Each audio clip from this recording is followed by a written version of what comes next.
Hello, everybody. We are live. Welcome to the Funny Shrink Podcast. I am here with Francis King. That's not a bad name. I could do that. 2 syllables, once. Yeah, Francis King. Yeah, it's better than Frank King, actually. No, Frank King rolls off the tongue. Like when I was start getting introduced as Mike Cateo, people are like, the K sounds are too close together. You should go by Michael. I'm like, no, I hate Michael. Yeah. And you're a Mike. I'm a Mike. Yeah. It's hump day. Have you seen that commercial? Mike. Hump day. What day is it? It's hump day. Say it, Mike, say it. Hey, do you know Bob Golub? No. Okay, he knows who you are. I was talking to him yesterday. It's comic, long time. Oh, okay. And he goes, I know, I think he said no Mike or no of Mike. I guess you must have heard your name or you guys worked. Well, I've told you I have this problem with my memory. I can't remember people, especially names and faces. Like I've had sex with people and then bumped into them, and it was like meeting a new person. Yeah, and it really hurt my feelings, by the way. Oh, Frankie, you crack you up. I love it. I'm a good audience. All right. Well, let's get speaking of the audience, let's get this show on the road. Yeah, poor guy's in the green room just cooling his heels. Our next guest is awesome. He's going to be speaking at the suicide conference with Frank and I. There are going to be a lot of jumpers. That's terrible. Why do you let me say this shit, Frank? Because you have an MSW. You are qualified to say crazy stuff like that. So he is going to be one of the speakers at the Suicidology Conference in Orlando. His name is Steve. Let's bring him on the screen. Steve. Steve. You didn't take a stab at my last name. I did not. I'm kind of upset about that. Lomelino? You got it. That's amazing. Well, and you know what, Mike, you know what Steven's mental illness is? He's like me. He's a Raiders fan. Oh, yeah. You had to go and bring that up. I'm sorry, man. Steve, I'm sorry for messing up your name. I forgot what it was. And I was like, before I go and butcher it, let me just call him Steve, like Madonna or Cher. Yeah. He's all you need is one name. Yep, my mom's not here, so you can get away with Steve. Otherwise, she'd be saying, his name is Steven. I named him Steven.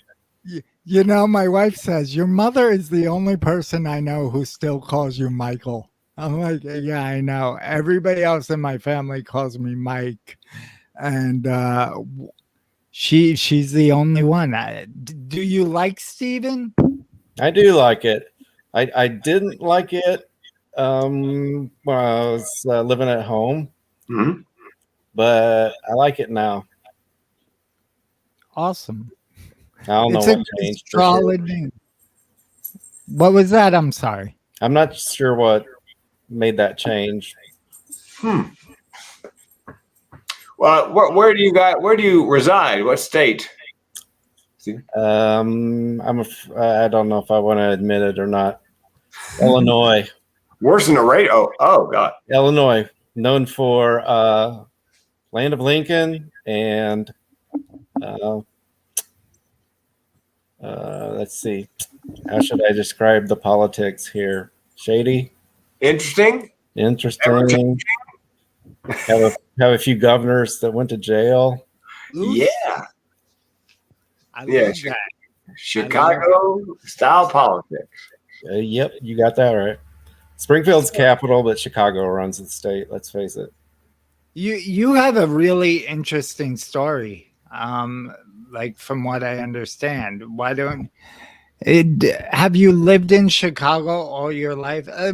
By the way, to some of our audience members, sometimes what I says has no linear fashion and doesn't make sense. I jump around constantly. I don't live in Chicago. I live in Springfield. Oh, I'm sorry. Oh, isn't that where like near what famous TV show is in Springfield? The Simpsons, but we're never Simpsons. sure which Springfield it But is. it's not.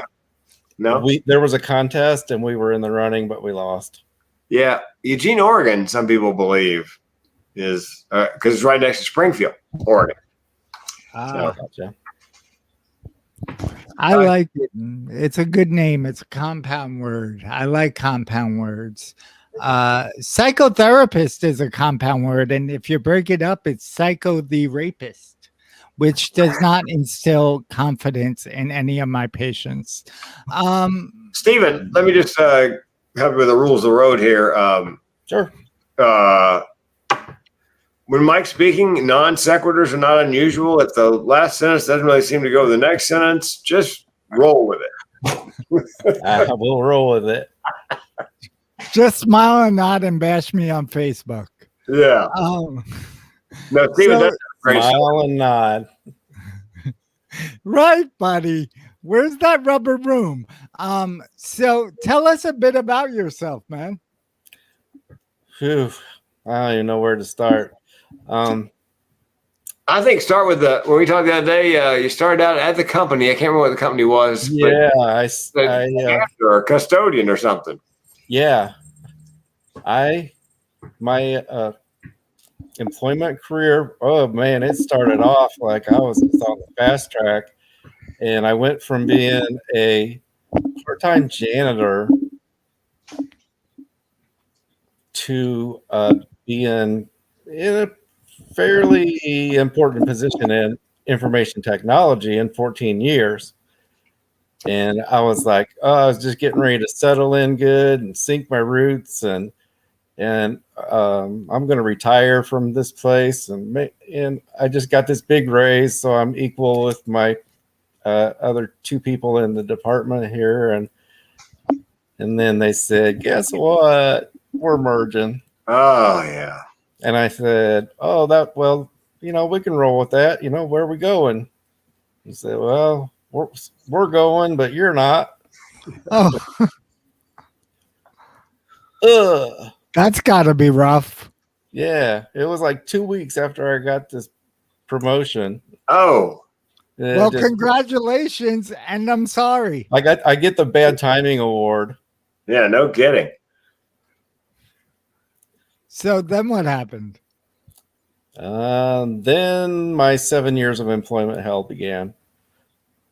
I kind of copped an attitude. It was like, okay, fine. That was a huge injustice. But and they were like, yeah, nothing personal. It turned my world upside down, but it wasn't personal, And so I was like, well,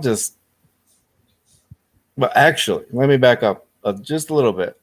Mike's rubbing off on me here. I'm non-linear. There you go, my buddy, my man. So I have to back up. My first thought was,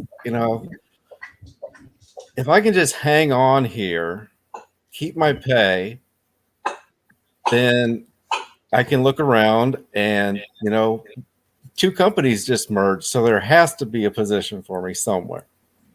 And so I took a job that was a total mismatch for me just so I could hang on as a employee with this company. Mm.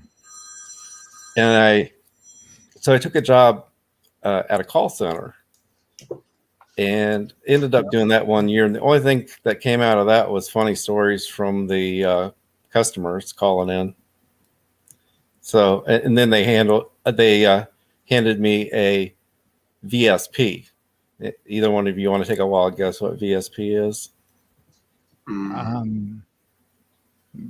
Very, very serious predicament. Yes, that is correct, but that's not what they called it. They called it a voluntary separation program. You know what the voluntary part was? No. What? Leave now with this money or leave shortly with no money. Whoa. That was pretty much it. I mean, they said, yeah, you're volunteering to go, but I was like, yeah, if I stay, I'm going anyway. That was pretty obvious. Well, and as I recall, Steven, you thought, going from janitor to the lofty position you had, a good pay. Yeah. You thought you're on a rocket on your way to the moon. You thought, Yeah. straight line. This is going to be good. Like I said, I'm going to retire from here, get to go watch. And then the merger came. But did you stay with one company, the same company, in another position that was where they did the volunteer separation? Technically, it was the same company. It operated under the new name, the merger. So I don't know if I want to be naming names. I don't. No, that's fine. When I started writing the book, I was really afraid, and some of the people I was working with said, "Why are you so afraid about writing this? Why are you so afraid about writing this?" I was like, "I don't want to get sued." Yeah. And the book title is Insane Success. It is. You told me it represents three periods in your life. The period where you went from janitor to a rather lofty position. And there was the next 7 years. Is that the second? Yes. Yeah. And then after the 7 years of employee hell, what happened to lead into the last third?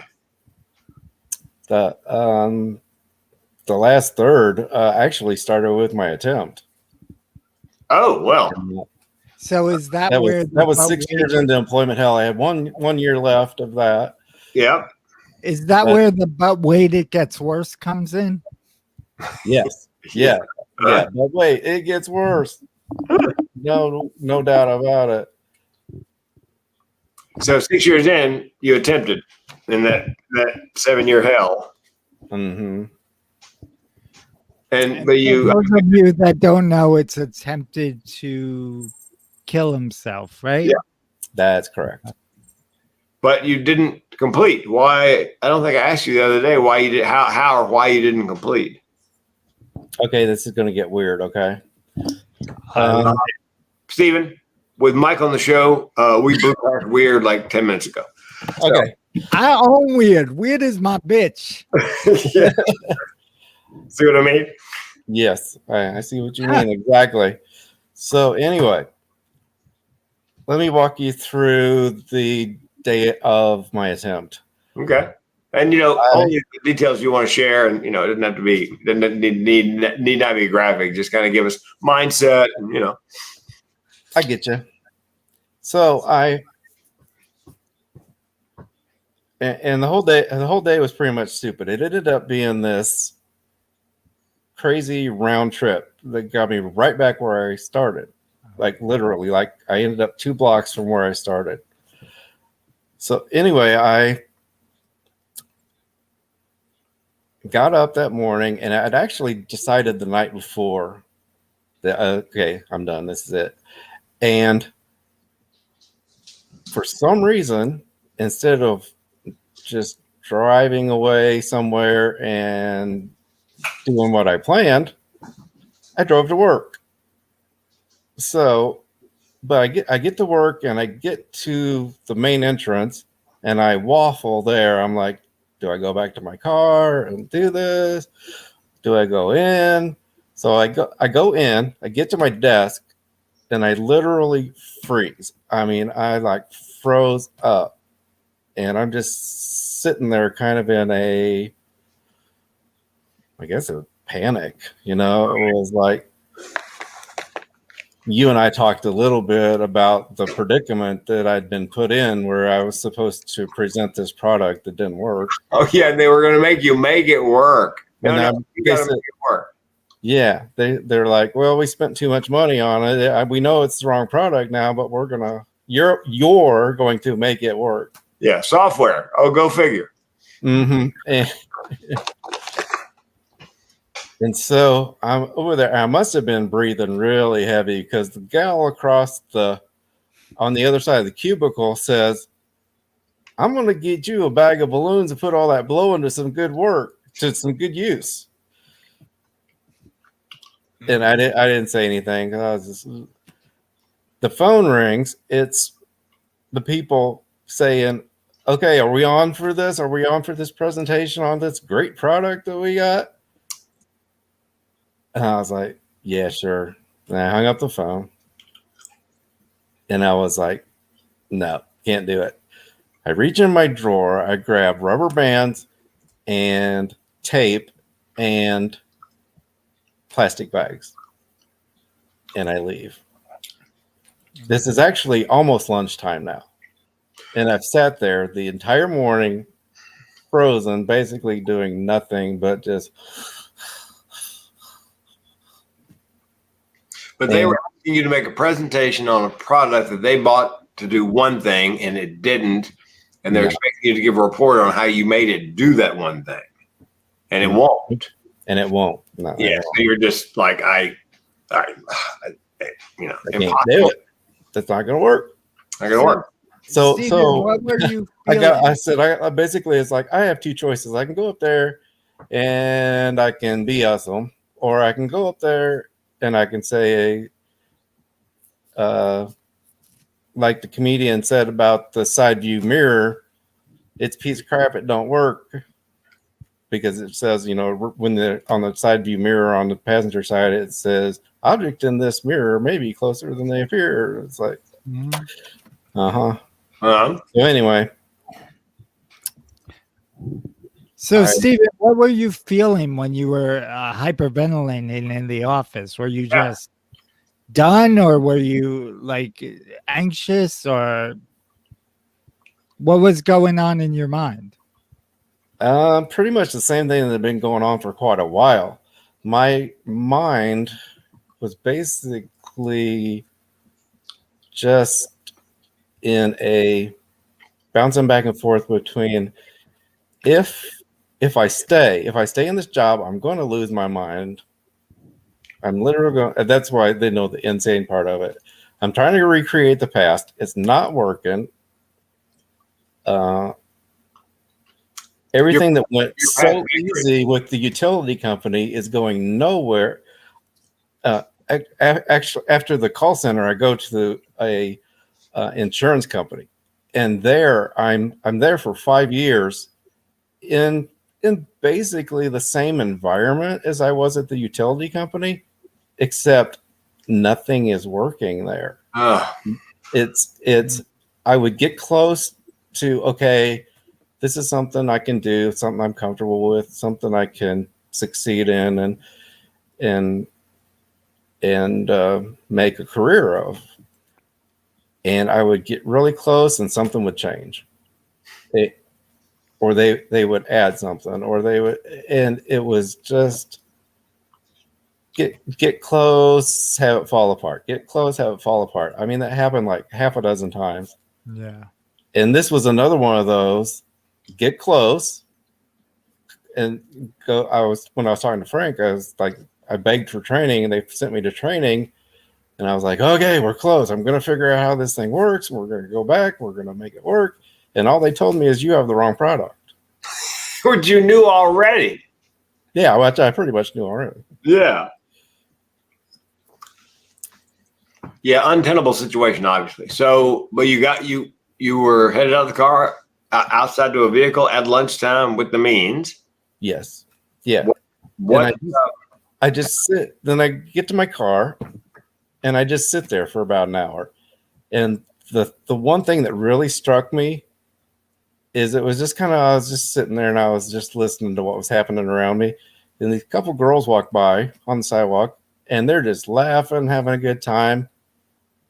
It was like, I haven't laughed for a long time. I can't even laugh anymore. I haven't laughed for like 4 years.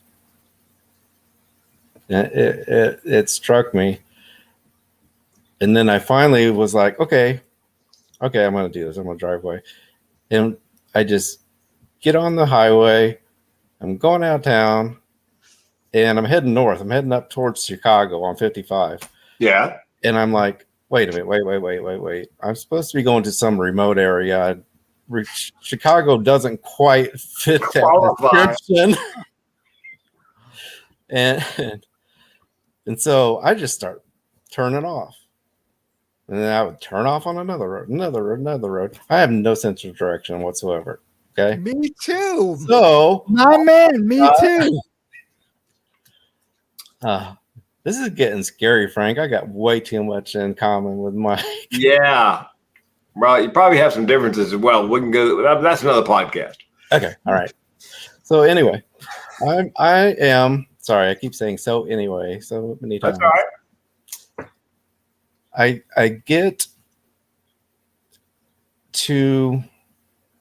I finally find a place where I'm like, okay, this is remote. There's like cornfields, there's this road, there's no houses, and there's a little arc of gravel off the side of the road. I pull off there, and I'm like, okay, and I actually start. And this is where things get really weird. I don't know if I hallucinated this or if it really happened. I'm in the middle of nowhere on this arc of gravel where nobody would pull off to stop. Anyway, it's not a rest area. There's just this little arc of gravel between the road and the cornfield. A car pulls in. And I'm like, oh, okay. No, can't do it. And I was like, okay, they're just going to stretch their legs, whatever. I was there for like 2.5, 3 hours, and I was never there by myself. Oh, people kept pulling over? Yeah. Oh, man. Yeah. No one wanted you to kill yourself.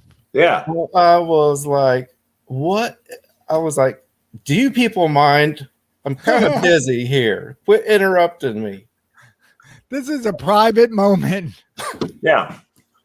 In a supposedly remote area. Apparently not. Apparently not. So that's not. What struck me though, like as you're telling your story, Steven, is like there were a lot of moments where you had a choice to do it and then you pulled back. Yeah. So I'm wondering if like were you when you woke up that morning, were you like, I'm gonna do it, or it's give me a sign? You know, I put in the book that I wonder if I was subconsciously wanting someone to intervene. Mm-hmm. Well, a lot of like I was trained in social work and I practiced psychotherapy for a long time. And like what I know is most times when people want to kill themselves, it's like a fleeting thought. And so once they like, if we can just hold on to that, if we can just let that thought pass, another moment comes. Mm-hmm. Yeah. And it's when those moments are so bad individually and they're clumped together that it becomes unbearable. And I'm hearing that happened a lot for you. Yes. It was like I wasn't even out of one problem before another problem was dumped on top of it. That's really the main reason I'm here, and I may get into this with other people later that are more focused on means, is the main reason I'm here is because my means took long enough to where I had time to think. Because, not to be graphic, but I had those rubber bands around my neck, and they were starting to tighten up pretty good. I don't know if you guys have ever seen the videos of where they put rubber bands around a watermelon, and they just keep adding, and after a while it goes boom. Wow. No, I have not. Yeah. And so that's basically what I was doing, except I was putting them around my neck. Wow. But I'm sorry for all breathe really well with the rubber bands around your neck. So I get ready. I'm doing this, and I finally have a moment of clarity, and I literally said out loud, "What the hell am I doing?" And I look in the mirror, and I'm like, I look like crap. And my eyes are. I'm starting to get that those red spots Petechia? from yeah. Yeah. And so I'm like, okay. And by this time, I'm also kind of feeling woozy. I was like, I'm definitely not in any shape to drive, because I was like, wasn't dead, but I wasn't doing real hot at the moment either. And I was like, start to pull the rubber bands off, but now they're kind of like in my neck, embedded in my neck, and I can't get them back off. Oh. And so I had this little pocket knife. The church actually gave it to us as a Father's Day thing, like the previous Father's Day. It had the little bitty knife on it. And so I used that and cut the rubber bands off. And then, I had to kind of, and then I'm like, well, wait a minute, I'm lost. That was a whole. I don't know how to get back home because I have no sense of direction, and I wasn't paying any attention where I was at. Well, because you weren't coming back. You really have to I notice. wasn't coming back. Yeah.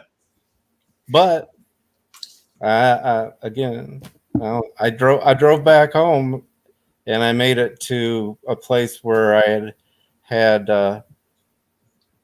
seen a doctor for some other job stress issues before, and I was like, I don't want to go to the hospital. I don't want to go home. Definitely don't want to go back to work. But I think I can go here and I can talk to him.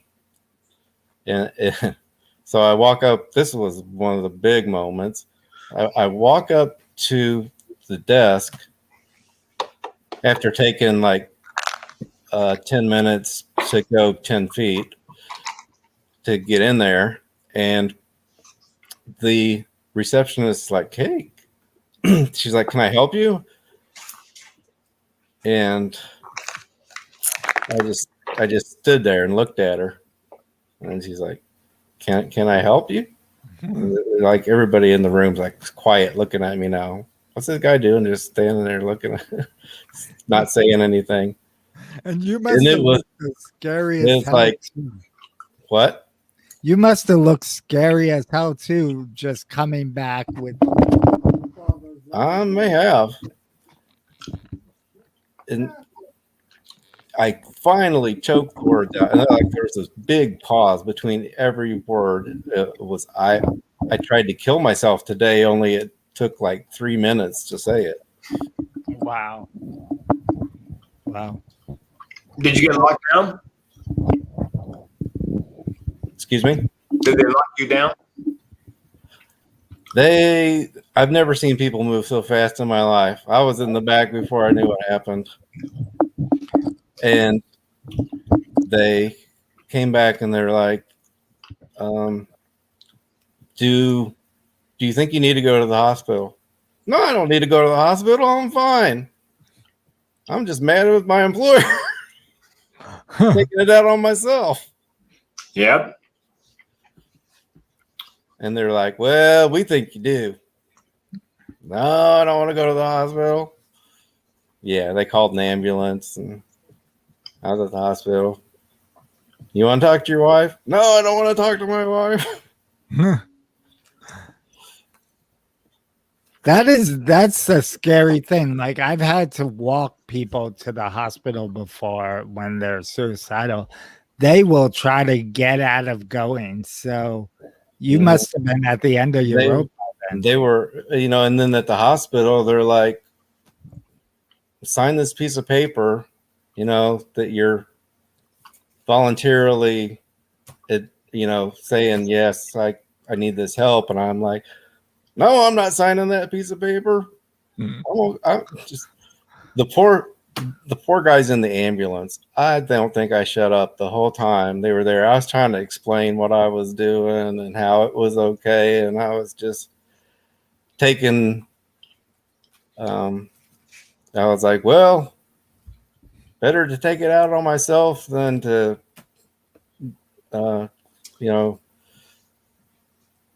do what I really feel like doing to my employer right at the moment. Oh, hello.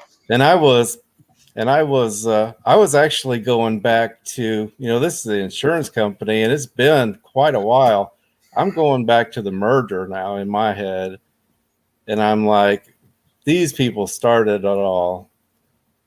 I want to one of my fantasies actually was the Illinois building where they were located. That was their home office. Was 15 stories high, and it was like I just wanted to jump off that lane right at the front door and have like a note on me, like about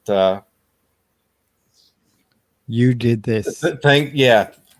Thanks for thinking about your employees when you merged. Yeah. Wow. So I could have been one of those guys. Yeah, I really could have.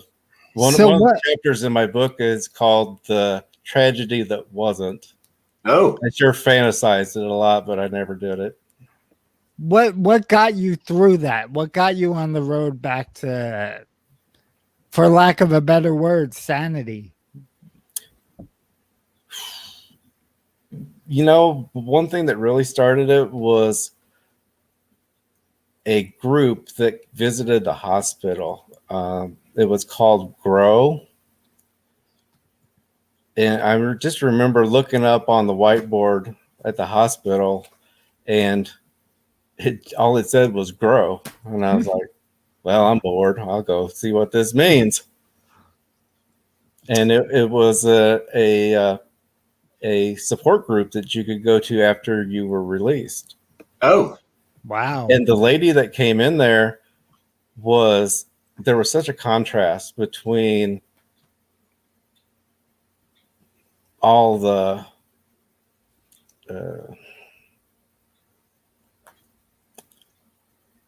I don't know, the sadness and the hopelessness and all that was kind of lingering in the air at the hospital. She came in and she was just so bubbly and full of life, and you all rah rah cheerleader. I'm about ready to give her some pom poms. You know,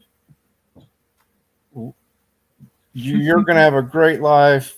You know, you'll get over this. Everything's gonna work out okay. We're here to support you afterward if you want to come visit us.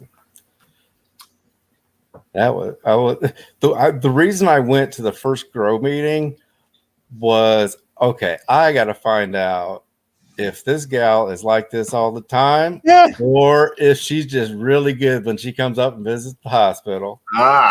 She was like that all the time. Oh man, those people drive me nuts. Yep. Come down a little bit. Yeah, you're not on stage. It's okay. So we have a couple of comments from people in the groups, like in the chat. One of them wrote, Steven, LOL, when we were talking about your name. Another one wrote, we all grow up and start realizing we thought we were so cool, but we just didn't realize we don't have to try. We already are ourselves. Yeah. I'm not sure this popped up. I think that was an accident. And then the last one, I'm interested in your story. Got me curious. I'm wishing you only the best. So thanks for sharing. So, Steven, you were trying all that time to repeat your early successes, perhaps? Yes. To maintain the trajectory that you'd started? Yeah, and at that point, after my attempt, I'm like, okay, I'm just going to start over. I'm going to just not worry about my career. I'm going to focus more on my family, my other relationships I have, get focused on other people, not, make enough money to support my family, but don't worry about having to be the success as defined by our culture. With the big house and the corner office and all that. Yeah. Well, but you landed pretty well. You have a job now. You work, although some of the duties have been curtailed because of COVID. Tell us about what you're doing now. Right now, I am a quality it's CQA, continuous quality assurance. I work at a school for kids with autism and other developmental disabilities. So when I first started working there, I was direct care. My parents looked at me like I had three heads when I told them I was going to start working there, because they're like, that's a terrible fit for you. You're not good with kids, and all that. And I was like, I'm supposed to be here. I don't know why. And then I found out that there was a job that fit me really well, that balanced out my IT work. It was kind of like the IT work without the stress. Mm-hmm. It was more data processing than it was having to figure out all the hardware and software and all that. You mentioned earlier about when you were sitting in your car, there were these girls that walked by and were laughing, and you thought, I haven't laughed in a long time. Yeah. Do you laugh lately? How's that going for you? Oh yeah, I sure do. Yeah. Actually, in the process of writing the book, I look back and I was like, there's actually a lot of funny stuff that I went through. But I couldn't laugh about it at the time because I was so ticked off. Yeah, well, I was so focused on my mission that I couldn't live day to day and just enjoy the moment. Yeah. What's that saying? Tragedy plus time equals comedy. Mm-hmm. Yes. I'm glad you found it funny. Yeah. And so you're enjoying what you're doing now, Steven? I do. I think it'll be better when things get back to normal. But yeah, it's really hard to it's hard to gripe when you see what these kids are living through, and they are most of the time they're pretty positive. They just roll with it. They're like, this is what it is, and I'll do what I can do, and the things that I'm unable to do because of my disability, kind of like, okay, that's all right. All right.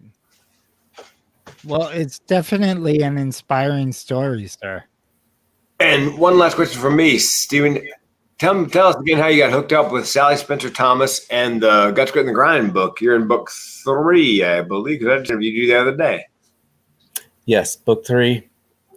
And that's coming out April 6th, I believe. Yes, finally. Well, she sent out. I had been pretty much. My attempt was in 2004. Pretty much since 2005, I've been like compelled to do something with this, and that's when I started. I actually became a leader of a grow group. And then in one of those meetings, I kind of flippantly mentioned, I've been through so much, I could write a book about it. And one of them said, well, why don't you? Oh, boy. Oh, okay. All right. That started that. But anyway, I got, because of wanting to do something, I would constantly be searching for ways, who's looking for people with lived experience. Okay. And I saw something from her that said, looking for stories related to the workplace and mental health. And I'm like, that's my story. The workplace drove me insane, literally. And it almost cost me my life. That's how and I replied back to her, and it was on. Yeah, it was on. She's like, tell me more. Next thing I knew, she's like, we're putting your story in this book. Yeah. Oh yeah. That's Sally, right? She is a She driving hold force of behind- something, and she's like, "We're going." Yeah, she's a drive. We never would have gotten this far without her. She's the manager of the project, Right. and she just keeps cracking the whip and driving us forward. How does it feel talking about your story? You know, it actually feels good. It really does. It. I was asked one time, "Why do you want to share your darkest days with the entire world?" And I was like, "Because I'm not the only one. There is no way I'm the only one that has been dragged through the mud like this." Yeah. And it's like, I just think I could do so much good, do so much more good by sharing it. Yeah. And using it in a positive way. It's good for me to begin with. Yeah. And then it's good for others as well. And there's a line in my book that says that the day of my attempt is a day that I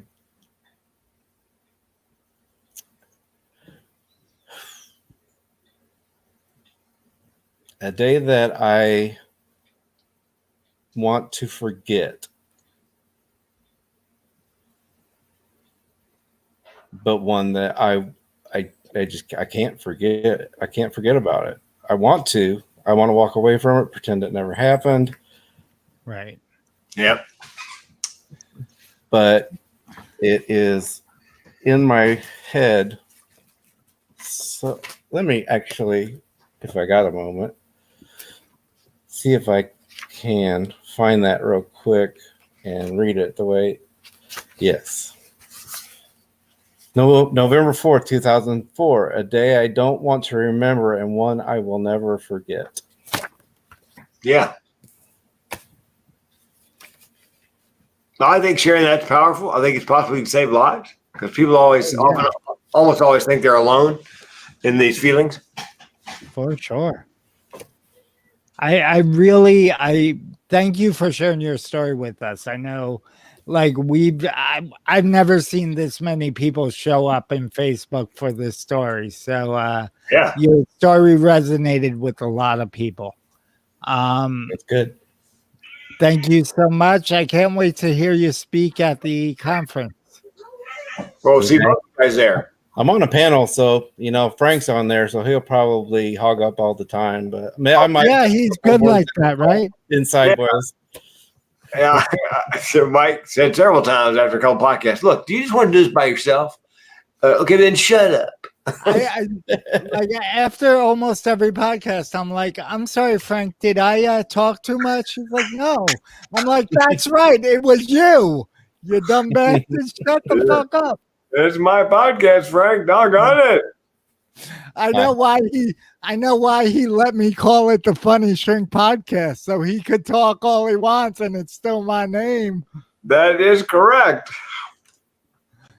It was a pleasure having you on, Steven.